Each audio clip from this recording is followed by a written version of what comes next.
Buenos días, profesor. Buenos días, compañeros. El día de hoy, mi grupo y yo expondremos la teoría de los partidos políticos. Mi grupo está integrado por Cristian, Gabriel Coaquira, Ángeles Chávez Nava y, quienes habla, Catherine Brigitte Pozo Vizcarra. Ahora, iniciando con el tema, veremos qué son los sistemas de partidos políticos. El sistema de partidos es un conjunto de partidos en un estado determinado y los elementos que caracterizan su estructura, como el número de partidos, las relaciones entre ellos, dada su dimensión, su fuerza relativa, y en tercer lugar, su posición, ideología y estrategias como factores determinantes de la forma de interacción, así como también las relaciones con el contexto en todos sus ámbitos. Hay que saber que no hay duda de que la democracia actual es una democracia partidaria y el sistema electoral para lo que se debe referirse a un sistema multipartidista. Solo en ese contexto tiene sentido hablar de las elecciones libres y competitivas. En cambio, el sistema de partido único no se acepta ni siquiera como una opción teórica en el contexto de la discusión de los aspectos legales de los procesos electorales. El marco legal del sistema político peruano. La diferencia existente entre el derecho electoral y el sistema electoral, en tanto hay una gran confusión, por así decirlo, de términos y definiciones. El derecho electoral, en sentido estricto, es el que se refiere al conjunto de normas que encausan la participación ciudadana. Allí se debe señalar quiénes eligen y quiénes pueden ser elegidos, así como las características del sufragio, es decir, si es universal, y igual, directo o secreto. El sistema electoral señala el proceso por el cual la voluntad ciudadana, expresada en votos, se convierte en autoridades de gobierno. En otras palabras, es el proceso técnico que permite la distribución de escaños, la regulación de candidaturas y la distribución de circunscripciones. Y el derecho electoral. Primero, la estructura constitucional tiene dos piezas. En la primera instancia, la parte normativa en la cual se reconocen los derechos primordiales y libertades públicas de los habitantes y a su vez se proporcionan o se proponen las garantías respectivas para su custodia. En segundo sitio, la parte orgánica en la cual se ordena la composición del Estado, prácticamente poderes del Estado y organismos autónomos constitucionales. La Constitución nace del denominado poder constituyente, el cual es el poder mayor en un Estado y es ese que proporciona vida a los poderes conformados, como por ejemplo el poder ejecutivo o el poder legislativo. Eh, y en cuanto al derecho electoral, de alguna forma vendría a ser la calidad de derecho electoral que mide el nivel de desarrollo democrático de una sociedad y la colaboración ciudadana en la política en el Perú a lo largo de las últimas décadas. El derecho electoral ha sufrido relevantes variaciones, siendo las más significativas esas introducidas al final de los 70, por ahí. La mayor parte de las 12 constituciones, salvo las del 79 y las de 1993, y las leyes electorales peruanas fueron una u otra forma censitarias y restrictivas.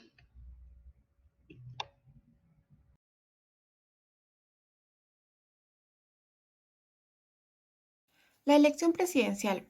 En este caso tenemos que hablar del artículo 16, que viene a ser las elecciones generales se realizan cada 5 años, el segundo domingo del mes de abril, salvo lo dispuesto en el artículo 84 y 85 de la ley. En el Perú, básicamente se eligen las autoridades por medio del sufragio, o es decir, las votaciones electorales. Todo peruano mayor de edad, es decir, toda persona mayor de 18 años, participa en las elecciones, ya que en el Perú se considera este como un derecho y a su vez como un deber. La doble vuelta electoral y sus consecuencias. Entonces hablaríamos del artículo 18 que nos dice, si no hubiese alcanzado la votación prevista en el artículo anterior, se procede a efectuar la segunda elección entre los 30 siguientes días de la proclamación del cómputo oficial, entre los dos primeros candidatos que obtuvieron el porcentaje más alto. En este caso, la segunda vuelta electoral viene siendo una terminología política que se utiliza para denominar a una segunda votación presidencial. En otras palabras, podemos decir que esto sucede cuando la elección presidencial ninguno de los candidatos logra obtener el porcentaje de votación necesaria. Entonces, se realiza una segunda vuelta, usualmente entre los dos primeros candidatos a la presidencia. La reelección presidencial.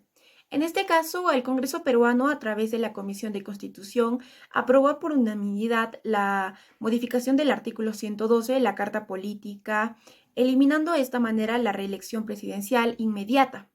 Con la modificación, en este caso, de este artículo, se llega a establecer que el mandato presidencial es de 5 años y con esto no hay una reelección inmediata y que transcurrido este periodo constitucional, como mínimo, si el expresidente decide volver a postular, será permitido.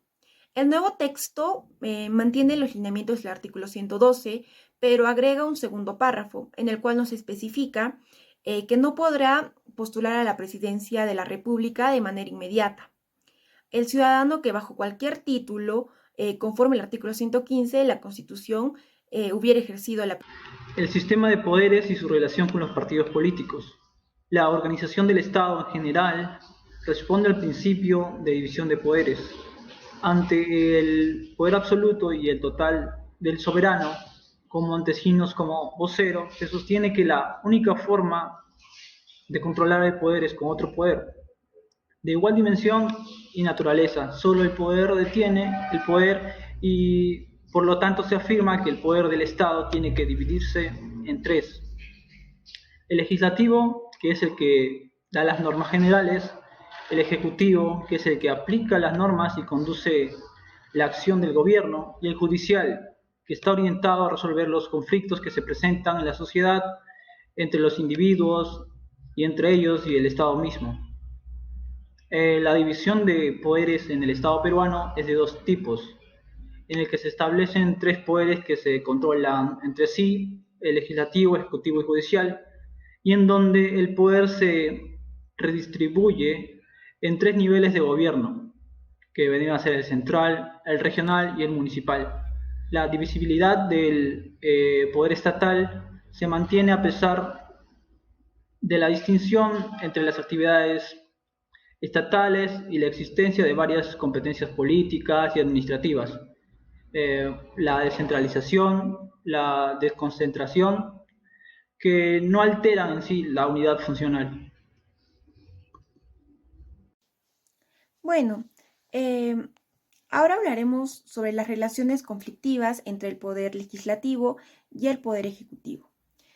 Básicamente se nos plantea una de las razones por las cuales es difícil la relación que tienen ambos poderes. Para entender esta dinámica es necesario que se da entre estos poderes, tanto el ejecutivo como el legislativo, es necesario referirnos a una forma de gobierno. Si bien esta no afecta específicamente a las funciones que ambos poderes mantienen democráticamente y respectivamente, sí da un índice de manera de importancia de la interacción y sobre todo de la relación que tienen ambos, ¿no? Entre el presidente y los congresistas. El Perú, junto a otros países de América Latina, opta por un sistema de gobierno presidencialista. Yo creo que uno de estos conflictos, por así llamarlo, más evidente sería lo que pasó, el cierre, ¿no?, del Congreso durante el gobierno del expresidente Martín Vizcarra. Como último tema tocaremos las características de los partidos y los sistemas de partidos. Entre ellos está las familias ideológicas y su liderazgo. En el Perú, a pesar de que los partidos políticos han crecido orgánicamente, no tienen antecedentes sociales, tipos europeos, y algunos aparecen con una capacidad uniforme y conducción más duradera que se construyó. El apartado político los distingue de los clubes electorales, ideologías, y algunos de ellos se unieron a grandes movimientos internacionales, pero con características nacionales. Después tenemos el peso electoral de los partidos políticos. Aquí la importancia del partido también se juzga por su participación electoral, porque esto permite definir las características de su respuesta política. Como último, tenemos la fragmentación, el número y la calidad de los partidos. El número de los partidos en el sistema nos permite monitorear el grado de fragmentación. muchos partidos mostraron un mayor fraccionamiento que unos pocos sistemas de partidos. El tema del conteo de partidos políticos vuelve a aparecer en algunas reglas para calcular y estudiar las partes involucradas en un sistema político. Sin embargo, las consideraciones establecidas en la factibilidad de una coalición laboral y el impacto del chantaje en el mismo sistema parlamentario que elige al gobierno. A pesar de esto y con cuidado suficiente consideramos esta regla